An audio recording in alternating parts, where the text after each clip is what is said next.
70 രൂപ കൊടുത്ത് കണ്ടതാണ്. എനിക്ക് പോലും ഇഷ്ടപ്പെട്ടില്ല. 50 രൂപ ടിക്കറ്റ് കൊണ്ടുവന്നുകൊണ്ട് കണ്ടതാണ്. അല്ലാതെ ചുമ്മാ നമ്മൾ ഫ്രണ്ട്സ് എല്ലാവരും കൂടെ വെറുതെ വന്നു. മലയാളം അല്ലെങ്കിൽ കേരളം പോലൊരു സംസ്ഥാനം നേടുന്ന ഒരു ജാതീയ പ്രശ്നത്തേക്ക് ഇത് അഡ്രസ്സ് ചെയ്യുന്നുണ്ട്. കോമഡി ഉണ്ട്, എല്ലാം ഉണ്ട്, നല്ല കുഴപ്പമില്ല. ഞാൻ ഉറങ്ങിയിട്ടൊന്നുമില്ല. എൻ്റെ പേഴ്സണൽ ആയിട്ടുള്ള അഭിപ്രായം എന്ന് പറഞ്ഞു കഴിഞ്ഞാൽ വലിയ സുഖമില്ലായിരുന്നു, എനിക്ക് ഇഷ്ടപ്പെട്ടില്ല. ഞാൻ ഒത്തിരി നാളിന് ശേഷം കണ്ട ഒരു പടമാണ്. വളരെ ഇഷ്ടപ്പെട്ടു. എല്ലാം നല്ല പടം. കുഴപ്പമില്ല, കണ്ടുകൊണ്ടിരിക്കുക. കോമഡിയാണ്. പിന്നെ കോമഡിയിലെ കുറച്ച് മുഖങ്ങൾ പരിചിതമായ മുഖങ്ങളായാണ് കണ്ടുകൊണ്ടിരിക്കാൻ രസമുണ്ടായിരുന്നു. കുഴപ്പമില്ല, അത്യാവശ്യം നമുക്ക് കണ്ടുകൊണ്ടിരിക്കാം. അങ്ങനെ നമുക്കൊരു വലിയൊരു ഇതൊന്നും പറയാനില്ല. എങ്കിൽ പോലും നമുക്ക് കുറച്ച് നേരം കണ്ടുകൊണ്ടിരിക്കാം, സമയം പോവും. വലിയ കുഴപ്പമില്ല, അത്യാവശ്യം നല്ലൊരു കഥയാണ്. ഇല്ല അങ്ങനെ ഞാൻ ഉറങ്ങിയിട്ടൊന്നുമില്ല. എൻ്റെ പേഴ്സണൽ ആയിട്ടുള്ള അഭിപ്രായം എന്ന് പറഞ്ഞു കഴിഞ്ഞാൽ കണ്ടുകൊണ്ടിരിക്കാം. അങ്ങനെ വലിയ മോശം സിനിമയെന്ന് പറയാനില്ല, എങ്കിലും കൊള്ളാം, നന്നായിട്ടുണ്ട്. ശരിക്കും ഒരു കോമഡി ഡ്രാമയാണ് അവർ ഉദ്ദേശിച്ചിട്ടുള്ളത്. പക്ഷെ അത് അതിൻ്റെതായ ഒരു വൃത്തിയോടുകൂടി ചെയ്തിട്ടുണ്ട്. അങ്ങനെ ഉറക്കമൊന്നും വരുന്നൊരു സാഹചര്യമൊന്നുമില്ല ഇതിനകത്ത്. വലിയ സുഖമില്ലായിരുന്നു, എനിക്ക് ഇഷ്ടപ്പെട്ടില്ല. പക്ഷെ അതിനുള്ള സാധനമൊന്നും ഉണ്ടായില്ലെന്ന് തോന്നുന്നു. കുഴപ്പമില്ല, ഇറ്റ്സ് ഫൈൻ.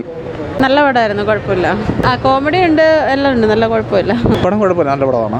കോമഡി ആയിരുന്നു, അത്യാവശ്യം ചിന്തിക്കാൻ കഥയുണ്ട്, കാര്യങ്ങളൊക്കെ ഉണ്ട്, രസമുണ്ട്, കണ്ടിരിക്കാം. ലാഗൊന്നുമില്ല, കോമഡിയാണ്, എൻജോയ് ചെയ്യാം. നല്ല പടം. എല്ലാം പഴയവും പുതുമയും എല്ലാം കൂടെ സമീപിക്കുന്ന ഒരു ഉഗ്രൻ പടം. അല്ല, അത് കോമഡി ഉണ്ടല്ലോ അതിനകത്ത്. കോമഡി ഉണ്ട്, എല്ലാ കാര്യങ്ങളും ഉണ്ട്. ഇല്ല അങ്ങനെ കോമഡി ആക്കിയെന്ന് പറയാൻ പറ്റില്ല. ഞാൻ ഒത്തിരി നാളിന് ശേഷം കണ്ട ഒരു പടമാണ്. വളരെയധികം ഇഷ്ടപ്പെട്ടു. പോസിറ്റീവായിട്ട് എനിക്ക് എൻ്റർടൈനിങ് ആയിട്ട് തോന്നിയില്ല. ഞങ്ങൾ ഉറങ്ങി. പിന്നെ പടം ഒന്നുമില്ല, അവർ കുറേ മതസൗഹാർദ്ദം കാണിക്കാൻ നോക്കി വെറുപ്പിച്ച് തള്ളി.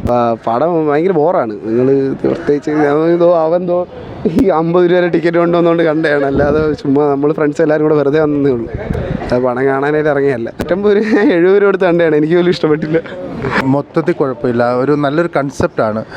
രണ്ട് കാലഘട്ടത്തിലെ മനുഷ്യർ തമ്മിലുള്ള ഒരുപക്ഷെ സംസ്കാരങ്ങൾ ഉൾക്കൊള്ളുന്നു, ദുരാചാരങ്ങളെ എങ്ങനെ ഉൾക്കൊള്ളുന്നു, അത് കേരളത്തിലും ഗൾഫിലുമായിട്ട് നടത്തുന്ന ഒരു കഥയുടെ ഒരു മൊത്തം പെർഫോമൻസ്. അതിനകത്ത് മുകേഷും ഉർവശിയും ഷൈൻ ടോം ചാക്കോയും അലൻസിയാറും ധ്യാൻ ശ്രീനിവാസും ഒക്കെ നല്ല പെർഫോമൻസാണ് നടത്തുന്നത്. ആദ്യം കുറച്ച് ലാഗുണ്ട്, പക്ഷേ അത് ടേക്കപ്പ് ചെയ്യുന്നുണ്ട് സെക്കൻഡ് ഹാഫിൽ.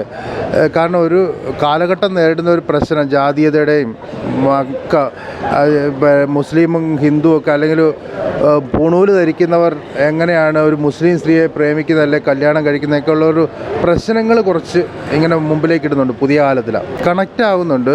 പിന്നെ ഈ ആദ്യത്തെ ലാഗ് ആണ് ഈ പ്രശ്നം. ആദ്യം രണ്ടാം ഘട്ടം വരുമ്പോഴും എനിക്ക് തോന്നുന്നു ഒരു പ്രശ്നം മലയാളം അല്ലെങ്കിൽ കേരളം പോലൊരു സംസ്ഥാനം നേടുന്ന ഒരു ജാതീയ പ്രശ്നത്തേക്ക് ഇത് അഡ്രസ്സ് ചെയ്യുന്നുണ്ട്.